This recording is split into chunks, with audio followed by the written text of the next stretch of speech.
udah berharap lebih kan kalian? Kebiasaan. Oh, putar videonya ke belakang.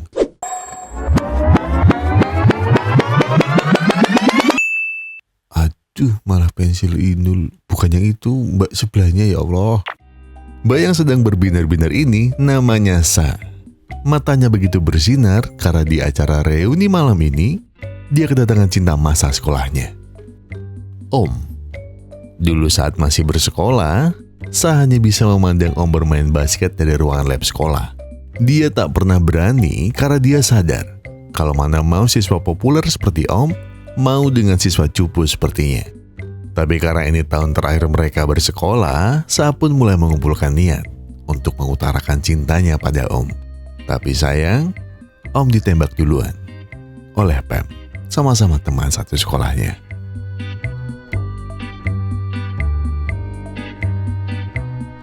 Setelah itu Sa pun melanjutkan hidupnya. Dia pindah ke Bangkok untuk melanjutkan kuliah dan juga berkarir di sana. Selama itu juga Sa tidak pernah mencari pria lain. Sa percaya kalau kesempatannya pasti akan datang untuk bisa bersama dengan Om. Dan benar, setelah hampir 10 tahun berpisah, akhirnya mereka bisa bertemu lagi di reuni SMA mereka. Dan Sa makin kaget saat orang pertama yang Om datangi adalah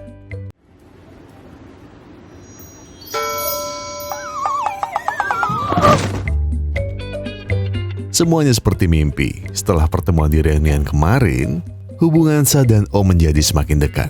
Bahkan sekarang Sa dikantar oleh Om ke kantor. Dan saat Sa berniat membersihkan pundak Om yang terkena bulu anjing,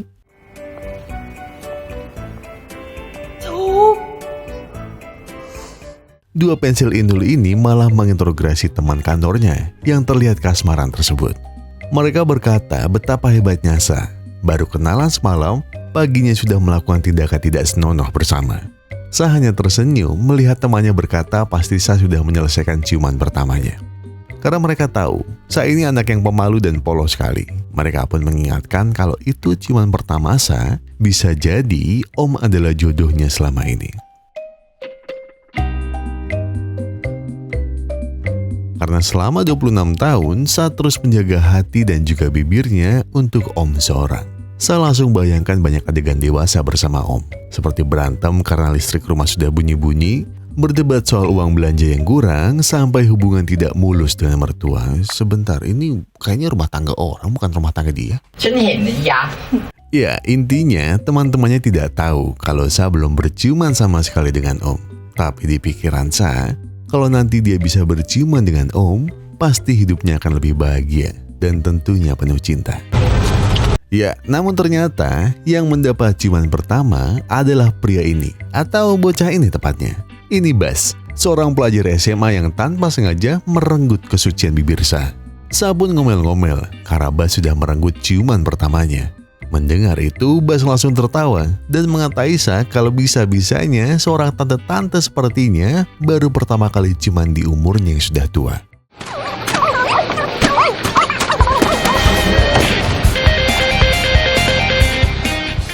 Sa langsung mengelap bibirnya dan merasa jijik karena sudah berciuman dengan bocah ingusan seperti Bas. Sa pun kepikiran untuk nelpon Om untuk curhat. Tapi betapa kagetnya dia saat dia tahu kalau HP-nya tidak ada. Sa mencoba menelponnya.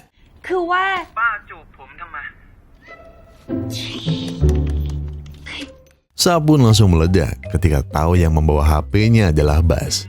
Bas bilang kalau dia tidak mengambilnya. HP-nya jatuh dan dia memungutnya tanpa tahu kalau itu HP-nya Sa. Saya memohon untuk minta dikembalikan HP-nya, malah diejek Bas dan bilang coba saja cari dia ada di mana. Dan esok paginya, Bas dipanggil ke ruang BK bersama para siswa yang juga bernama Bas. Dan saat saya menunjuk Bas yang dia maksud, teman-temannya langsung, mampus mau taruh Bas. Ternyata Sa mempunyai ingatan yang cukup bagus. Dia sempat membaca nama sekolah dan nama depan Bas. Tanpa tedeng aling-aling, Sa langsung bilang kalau Bas sudah mengambil HP-nya tanpa izin. Dan sekarang dia minta HP-nya kembali. Bas yang langsung dibentak Bu Wati pun langsung menyerahkan HP-nya. Bu Wati pun meminta maaf pada Sa. Dan kalau bilang muridnya akhir-akhir ini susah diatur. Padahal sudah sering dibantu. Saat Bas mau dihukum dengan rotan, Sa pun langsung menstopnya. Karena dia merasa hal itu tidak perlu karena HP-nya juga sudah kembali. Tapi tidak dengan Ibu Wati. Dia ingin Bas jera. Karena kalau tidak, tanpa dia Bas bisa jadi apa? Rasanya kayak pernah denger pidatonya siapa ini? Sa pun meminta maaf karena sudah membuat Bas sampai dihukum seperti itu. Dia pun membayari Bas makan soto dan memberinya obat nyeri pantat. Bas yang melihat kebaikan Sa mengucapkan terima kasih tante. Tentu Sa tidak suka dipanggil tante karena dia masih 26 tahun. Jadi dia maunya dipanggil kakak. Mereka berdua terus ribut seperti pasangan remaja yang baru saling kenal. Tapi keseruan mereka terhenti saat HP Sa berbunyi. Ternyata Om yang menelponnya dan mengajaknya kencan di sebuah restoran esok malam.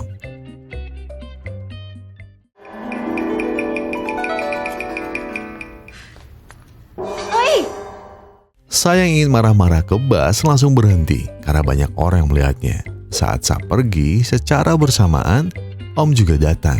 Bas pun melihat Om seperti dia mengetahui sesuatu soal Om. Selesai makan, Om yang mengantar Sa ke apartemennya mengeluarkan jurus template fuckboy kelas 3-nya. Makasih ya buat malam ini.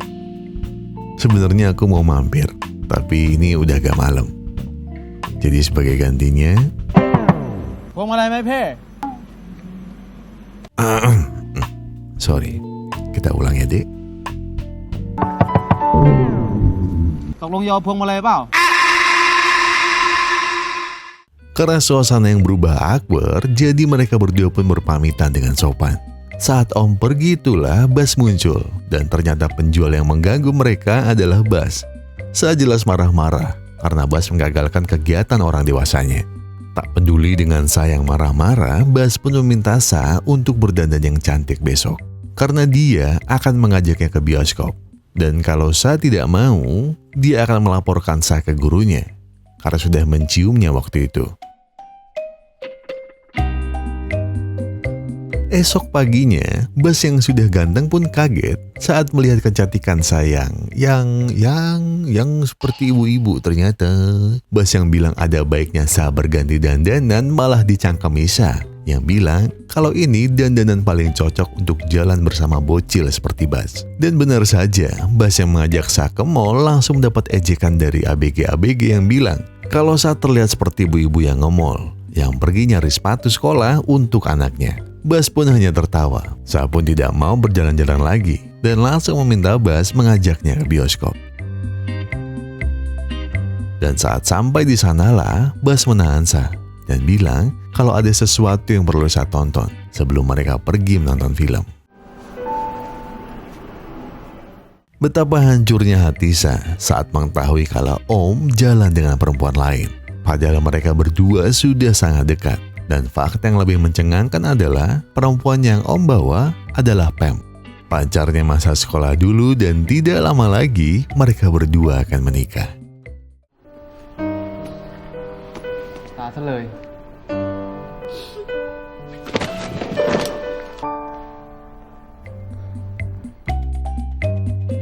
Sa pun merasa hancur dan juga berantakan. Bagaimana tidak, cinta pertamanya yang diimpi-impikan ternyata berselingkuh. Atau lebih tepatnya, apakah Sa yang menjadi selingkuhan Om selama ini?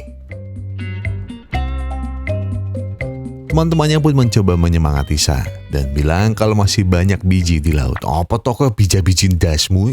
Tapi beruntungnya Sa hari itu, karena dia mendapat bintang harapan dari seseorang. Yang tidak lain dan tidak bukan adalah Jeng Bas, yang menyamar menjadi seorang pekerja dari kantor sebelah yang ingin mengajak Sa makan siang. Teman-teman Sa pun langsung genit, sedangkan Sa yang bete langsung membenarkan dasi Bas yang terlihat sedikit kurang rapi. Halah, Bas pun mentraktir mereka semua di McD sana. Saat HP Sa berbunyi, Bas segera merebutnya. Setelah itu mengangkat dan bilang, Sa sedang bersamaku. Jadi jangan buang-buang waktumu untuk menggodanya. Pria banget, kata pensil 01. Setelah meninggalkan kesan kalau Bas adalah pria yang cocok untuk Sa, dia kemudian pamit dan menitipkan Sa kepada teman-temannya selagi dia kembali ke kantor. Namun ternyata Bas juga membawa HP Sa. Dan lagi-lagi Sa tidak habis pikir, ada apa dengan Bas? Esok paginya, Bas yang gantian kaget karena dia melihat seorang tante-tante yang menyamar dengan memakai baju seragam sekolah.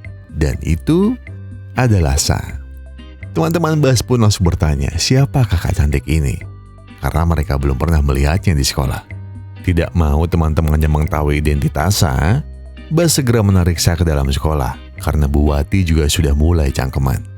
Saat ingin mengembalikan HP-nya, Bas menahannya dulu karena Sa sudah memakai baju sekolah, kenapa tidak sekalian mereka membolos bersama. Dan Sa malah kebingungan mendengarnya karena selama sekolah dia tidak pernah membolos sama sekali.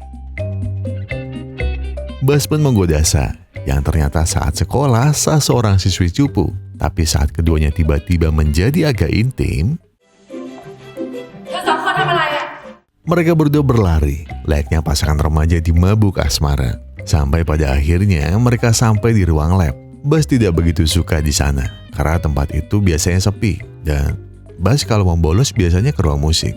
Namun Sa bilang kalau ini adalah tempat favoritnya saat sekolah dulu. Karena hanya dari sanalah dia bisa melihat lapangan basket. Atau lebih tepatnya, hanya di sanalah dia bisa melihat orang yang dulu dia cintai. Tapi tiba-tiba lamunan mereka buyar saat Bu Wati memergoki mereka.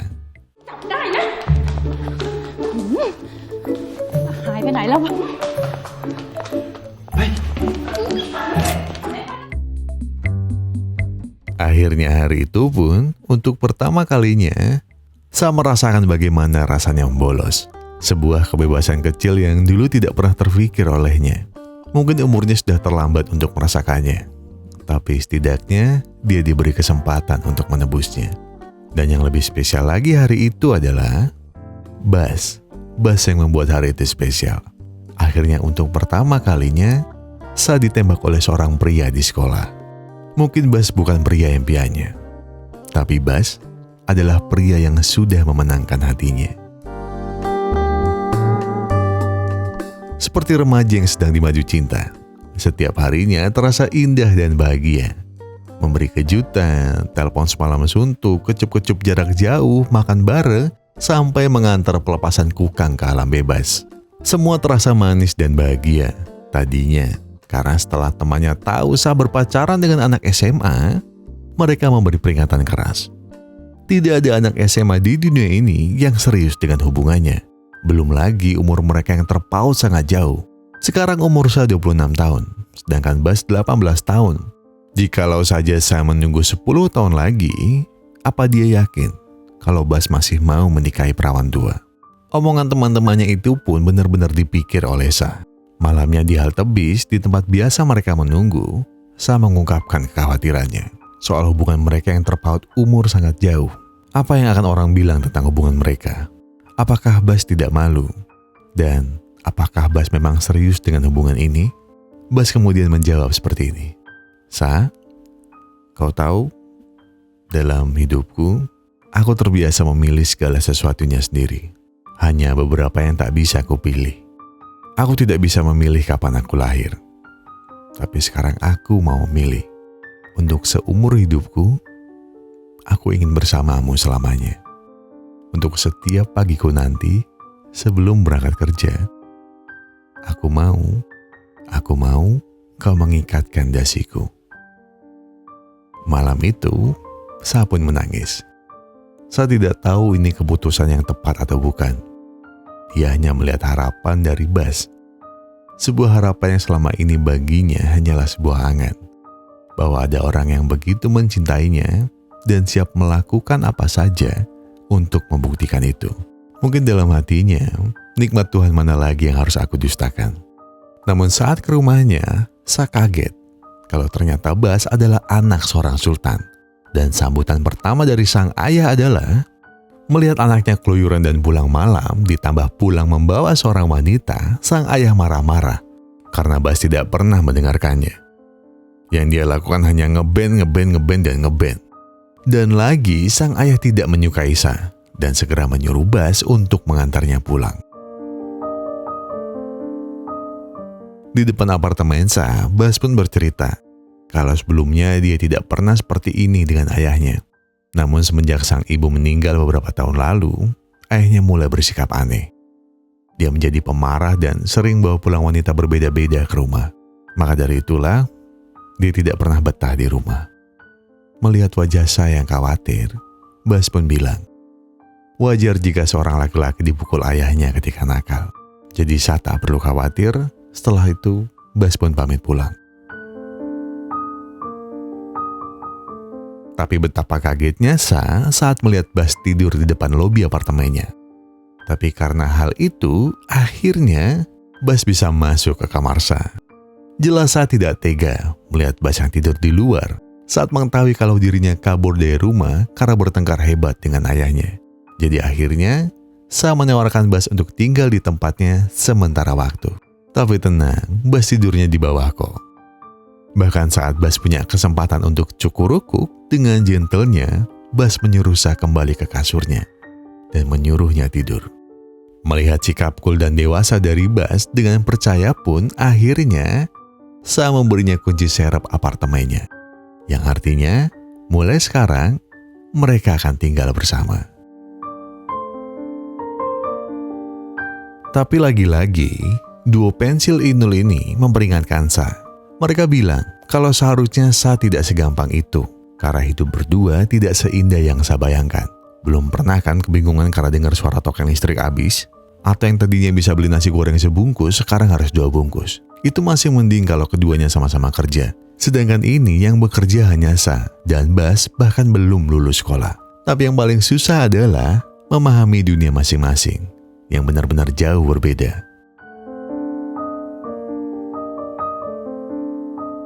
Lagi-lagi, perkataan temannya ada benarnya.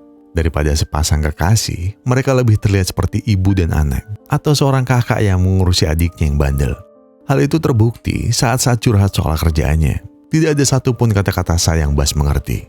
Sama halnya dengan Bas yang bercerita tentang sulitnya ujian matematika di sekolahnya, yang tentu saja bagi Sa itu bukan masalah besar. Perlahan demi perlahan, Sa mulai terkuras habis tenaganya saat bekerja. Di saat itulah tiba-tiba Om menghampiri dan menawarinya sebuah solusi yang bisa membantu pekerjaan Sa. Dan memang Om jauh lebih dewasa dibanding Bas. Dan karena kemurahan hati Om itulah Sa memberitahu Bas.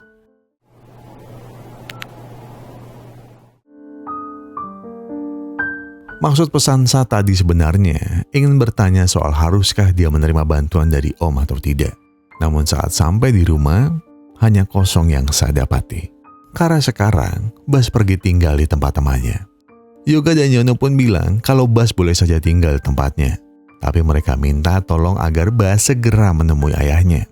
Karena akhir-akhir ini bodyguard ayahnya menanyai semua orang yang kenal dan pernah bertemu dengan Bas.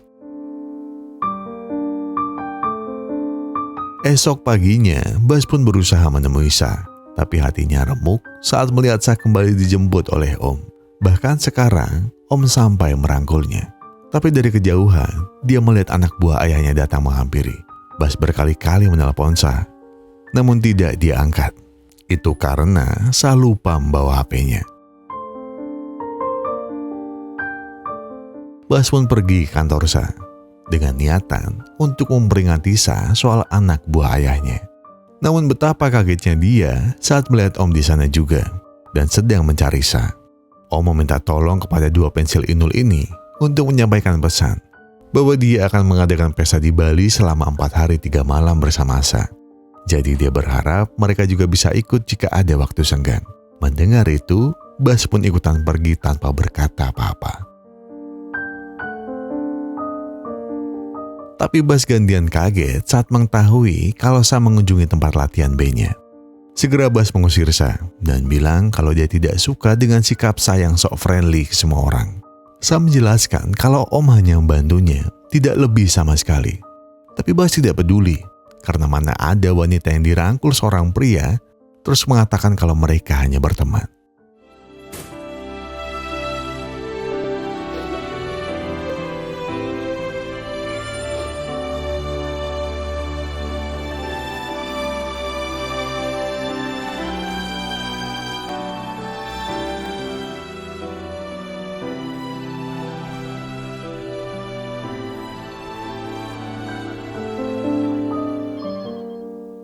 Suatu hari, Sa bersama temannya diajak Om makan di restoran.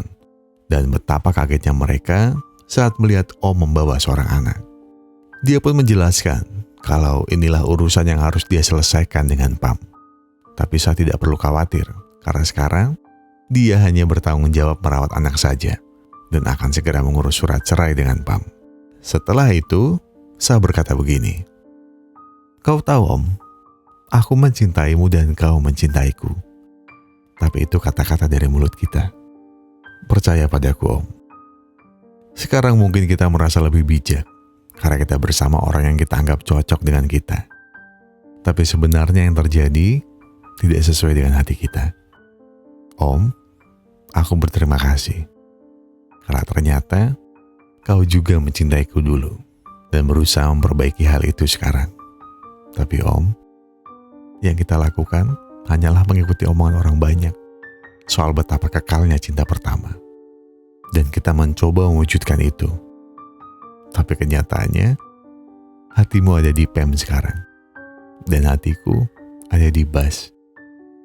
Om, aku tidak akan marah padamu karena aku pun salah. Aku terlalu bodoh sudah menganggap cinta itu sebuah hitam dan putih.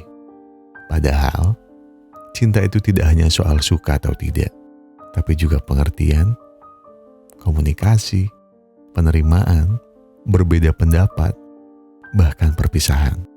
Om, kembalilah ke Pam. Ini bukan hanya soal hati, tapi juga buah hati kalian. Esok paginya, Om kembali menjemput Sa. Dia berterima kasih karena sudah tidak marah dengan dirinya. Dan sekarang dia berusaha mengambil hak asuh anak dari Pam. Om pun meminta Sa menganggapnya sebagai seorang kakak. Dan sebagai gantinya, Om pun mengajak Sa beserta 2 pensil indulnya ke sebuah klub.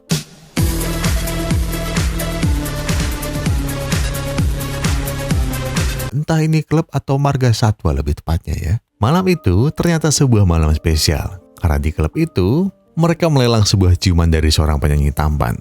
Ya, saya nggak ngerti ya. Pokoknya abis itu mereka rebutan lelang lah. ฉันคนแรกค่ะ 500 บาทค่ะ Tapi tiba-tiba Om ikutan lelang. Saat mengetahui Pam juga ikutan lelang. Akhirnya setelah lelang yang lumayan alot, pemenangnya adalah pensil indul 1. Namun karena peraturannya tidak boleh membawa hewan peliharaan, akhirnya Sa pun harus menggantikan diri sebagai pemenang yang akan mendapat ciuman dari sang vokalis. Namun,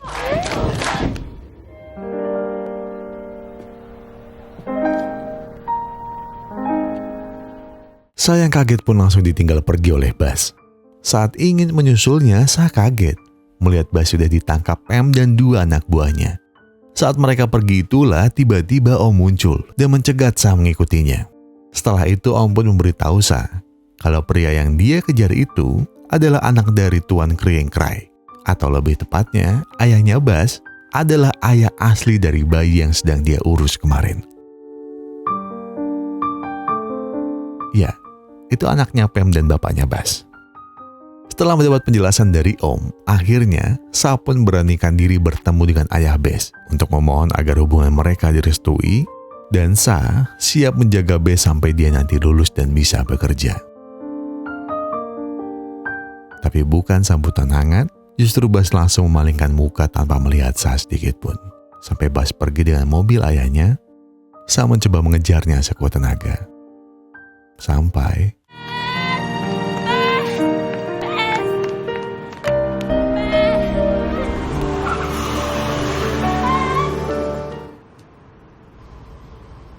Bas pun menghampiri Sa dan bilang kenapa dia mengejarnya seperti itu.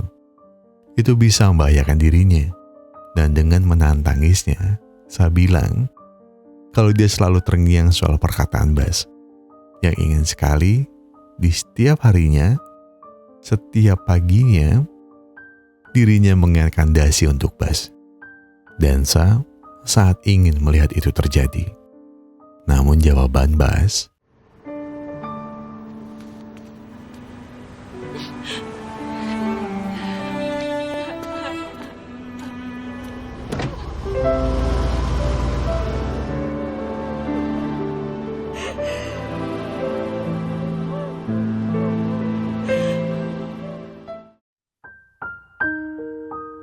5 tahun pun berlalu. Pagi itu kunci apartemennya jatuh di tempat di mana dirinya dulu pernah memberi kunci itu kepada Bas. Hari itu tak jauh beda dengan hari lainnya. Tapi rasanya hanya lebih rindu saja. Seraya ingatan Sa mulai mengingat kenangan itu, ibunya pun mengingatkan agar Sa banyak istirahat. Ibunya khawatir karena Sa tinggal sendirian. Dan sempat menawarkan agar adik kembarnya datang ke sana. Namun Sa bilang terima kasih. Dan bilang dia tidak apa-apa. Hanya demam biasa. Setelah itu dia pun terlelap. Dalam keadaan menahan sakit, Sa pun merasa ada yang merawatnya. Sebuah tangan kasar yang familiar. Sebuah sentuhan ceroboh yang sangat dia kenal. Sampai saat dirinya membuka mata, itu cuma mimpi. Dan saat melihat koper, dia pun teringat. Pasti ibunya mengirim adik-adiknya untuk merawatnya. Tapi semua itu buyar saat Sa melihat seorang sosok pria yang lama dia rindukan. Sosok yang tidak lagi polos dan ceroboh. Sosok yang terlihat lebih gagah dari terakhir dia melihatnya. Sosok yang selama ini dia percaya kalau akan datang dan memintanya memasangkan dasinya. Seperti cita-cita masa depan mereka untuk merajut sebuah lembaran baru yang disebut keluarga. Oke, jadi gini. Bapaknya Bas ini sebenarnya maksa Bas buat kuliah di luar negeri. Dan mengancam bakal ganggu hidup Sa kalau Bas tidak nurut. Dia ngelakuin ini karena dia ngerasa udah nelantarin Bas semenjak istrinya meninggal. Bahkan dia ngelampiasin kekecewaannya itu ke wanita lain. Sampai ngebuatnya dia punya anak dari wanita lain. Karena hidupnya sudah rusak, dia nggak mau nasib anaknya sama. Maka dari itu dia maksa dan mengancam Bas agar nanti saat dirinya selesai studi di luar negeri, Bas bisa mengambil alih bisnisnya. Dan juga selama Bas ada di luar negeri, Sa selalu mendapat kabar dari sang ayah. Biarpun tidak secara langsung, tapi Sa selalu dapat kabar kalau suatu hari Bas pasti pulang. Biarpun entah kapan. Ini juga dia lakukan untuk melihat apakah Sa memang mencintai Bas atau mencintai uangnya. Tapi pada akhirnya, keteguhan cinta mereka berdua berhasil meluluhkan segala halang rintang dunia. Dan sekarang, ayahnya bisa dengan lega melepas mereka berdua. Katanya, begitu dari info yang saya dapat.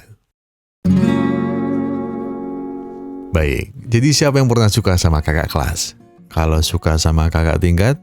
Kalau suka sama cashback 20% dari toko? Enggak, bercanda. Latihan aja ya. Latihan aja dulu, siapa tahu ada rezekinya nanti. Oke, balik ke basa-basinya ya. Rasanya kisah Sa dan Bas itu hampir pernah dialami semua orang. Hampir pernah loh ya. Hampir pernah. Saya pun pernah ngerasainnya kok. Menyukai yang lebih tua atau lebih tepatnya kakak tingkat. Dan kebetulan saya senaif Bas, tapi nggak seromantis Bas. Dulu dalam pikiran saya asal udah jadian ya udah toh. Saya bisa main suka-suka. Dan ternyata hal itu nggak sepenuhnya benar. Nggak salah karena saya masih pengen main dan nggak benar karena saya nggak mengkomunikasikan soal kepengenan saya. Yang pada akhirnya kami nggak lanjut. Tapi beberapa tahun kemudian, tiba-tiba saya dipertemukan lagi. Kali ini dengan pola pikir yang nggak begitu jauh. Kami mulai berkomunikasi. Cerita dulu sering kami jadiin bercandaan. Bahkan banyak hal yang nggak saya tahu soal diri saya dari sudut pandangnya. Singkat cerita, kami pun akhirnya menjalani hubungan ini perlahan. Banyak ributnya dan banyak gak sepahamnya. Tapi gak kehitung bahagianya. Cangkamu kan? Ya, intinya sampai saat ini kami masih terus belajar mengerti satu sama lain. Dan yang saya syukuri, dia gak ngelihat saya dari ada apanya, tapi itunya. Maksudnya ngelihat dari usaha saya dalam meyakinkan kalau saya memang serius. Maka dari mbaknya yang siapa tahu nonton ini, sabar dan doain ya. Semoga dalam waktu dekat saya bisa ngasih kabar baik untuk kita semua. Oke, keluar dari curhat barusan. Intinya begini. Kalau kalian percaya, beri waktu ke diri kalian. Dan biarkan alam semesta yang nuntun kalian ke arah sana. Tidak usah kalian tuntut, tidak usah kalian paksa. Karena manusia pada dasarnya punya waktunya. Kita cuma bisa berusaha. Kita cuma bisa berusaha dan berusaha, terus sisanya biarkan semesta yang berkata, ya, kamu udah siap. Dan saya Gogon serta segenap tim Pusreng Epic Glory mengucapkan terima kasih sudah menonton video ini sampai habis. Kayak panjang banget omongan saya di video ini. Intinya begini, terima kasih ya pokoknya. Makasih yang udah like video ini dan juga makasih yang udah subscribe. Ya kalau nggak senang sama videonya nggak apa-apa, nggak usah di like. Kalau nggak senang sama channelnya nggak apa-apa. Ya tapi ya pencet subscribe aja, kenapa sih? Nanti kan juga kalian diemin toh, nggak masalah. Dan kalau kalian ingin berterima kasih secara lebih, ya itu ada tombol thanks ya, ada tombol thanks di videonya. Kalian bisa pencet, siapa tahu itu aja. Kalau kalian ingin membantu channel ini lebih berkembang ke depannya. Pokoknya kalau kalian mau request silahkan tulis di kolom komentar. Dan kalau misalnya kalian nggak tahu judul filmnya, misalnya kayak gini nih, Bang, yang alur filmnya dia dibantu sama partai. Alur film apaan dibantu sama partai? Ya pokoknya itulah, kalian sebut aja filmnya yang kayak gimana. Nanti kita coba cari dan kita coba list, oke? Jadi untuk terakhir kalinya, bukan untuk terakhir kali, dan untuk video ini saya ucapkan terima kasih sekali lagi. Dan jika kamu ada masalah dan jika kamu lagi ada problem yang lumayan berat, yang lumayan pusing, yang lumayan bikin capek, gak ada salahnya kalian untuk duduk sebentar, ambil waktu sebentar, tenggak kopi kalian, ambil koreknya, habis itu sebatin aja dulu.